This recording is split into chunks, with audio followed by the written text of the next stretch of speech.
Welcome back to the Radio Academy podcast. I'm your host, Georgie Jamieson, and this week we get our summer shorts on, where we revisit some best bits, highlights, and previously unheard footage in bite-sized podcasts for your summer listening. It's Rajar time again, and earlier in the year I chatted with Richard Johnson, Managing Director of the market research company Hallett Arendt, about Rajar, how it's collected, and what happens to that data. I then asked Richard to go into a bit more detail about the kind of data that Rajar can collect. It's the biggest continual survey in Europe. So if you look at, let's say, political surveys, it's often a couple of thousand people. Rajar across a year is 140,000. It's enormous. The only survey that is bigger is the census. Tell me about how the data's collected. There are these diaries.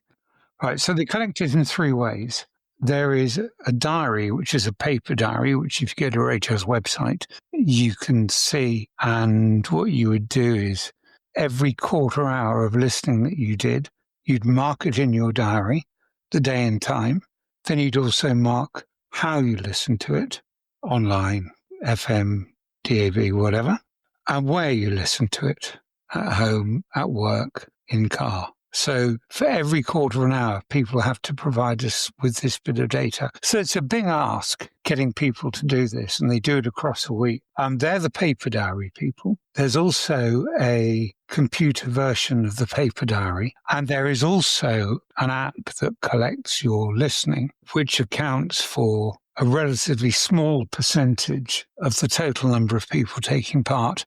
And what we can't do, Ipsos will know this, and Rajar will know this, but what any end user, I can't tell you where the data has come from. So if you are given the app and I can identify you, because I know your postcode, your age, etc., I still can't find out how you were listening, how that data was collected.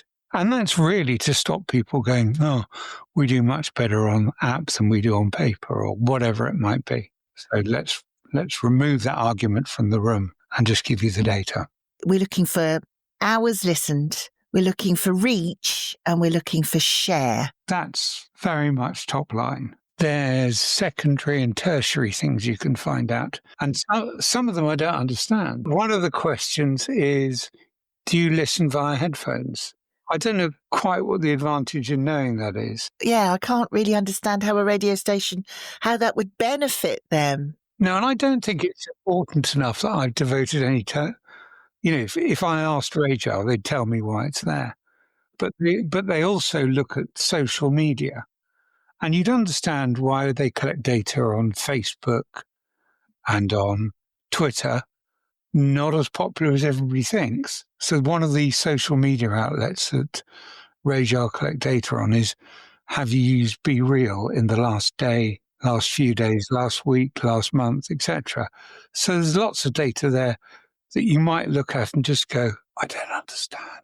Why would anyone want to know this? But someone obviously does. Do you find with Rajar, particularly with the paper diaries, people don't complete them, or there's a fatigue as you get towards the end of the week? Is that factored in, that people might just tick anything or go, oh, I haven't finished that, or not do it properly? You'd have to ask Rajar whether that's factored in. I'm sure they're aware that it's a chore that they're doing and we're not paying people to do it. See, I used to do a show on a Friday, and I was once told that I wouldn't get good figures because there would be Rajar fatigue by the time you got to the end of the week. Or was that someone just spinning me on? Well, it's like people say, oh, listening is different at Christmas. Well, the only time Rajar is dark is over the 2 weeks at Christmas. So the answer is nobody knows. I mean, it probably is different over the Christmas holiday. Is it different on a Friday? Well, maybe there are people who go, it's Friday, I've got Rajar fatigue. I ought to say, I don't think Rajar fatigue is particularly a thing. I've got survey fatigue. Maybe reluctant to people who decide to do all their survey work on a Friday night. I don't know, make of anything what you will. It's when people get good figures, they go, well, aren't we doing great? Haven't we made lots of great decisions? And when they get bad books, they go, oh, everything's terrible.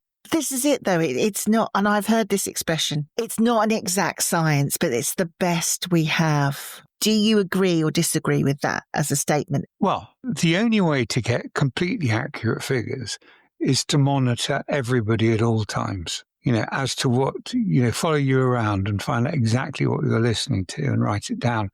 And that's never going to happen. This is the Churchill democracy thing. It may not be perfect, but it's the best we've got.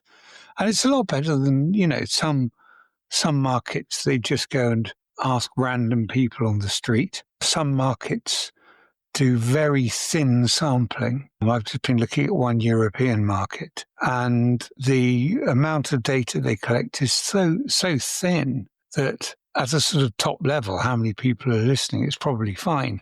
But if you dig down, you're just going to get nonsense back. How does Rajar evolve in the future? Well, continually it evolves. So there are meetings that go on a very regular basis with stakeholders and with users, where things like, for instance, what should the portfolio of social media be? You'll see that there's stuff in Rajar that is platooned out. I think there is, do you own a mobile? That's gone. But do you own a smartphone? Is still there, and that replaced it. And on social media, Flickr, that's gone. And something else comes in. So I think it's continually reviewed. And bear in mind, Rajar's a very small team, 5-6 people. And it continually evolves. We continually have only available pre-2023 because they've ditched the question. And you might want to go back and have a look at what's come and gone, but it's not available now. Can I just say as well, it's just to clear up a misconception. So Rajar is released at 10:30 in the morning, and we get the data at 10:30. We don't get it a week before, so we can play around with this and do anything. It's an instant thing. Everybody gets it at the same time. And in fact, the only people who see it before that are the execs at Rajar and the execs at Ipsos, who see it because they want to check everything. But no, everybody gets the data drop at the same time. And then you have until midnight 01 to spin the story that you're, number one for young Latinos in Shetland, or whatever it might be. Yeah.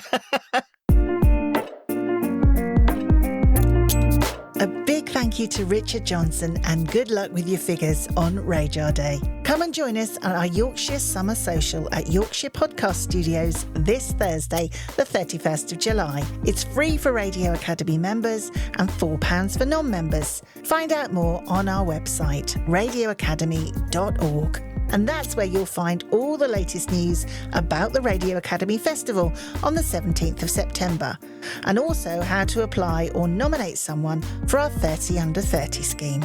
Please like and subscribe to the podcast wherever you get your pods, so you'll never miss an episode, and we'd be ever so grateful.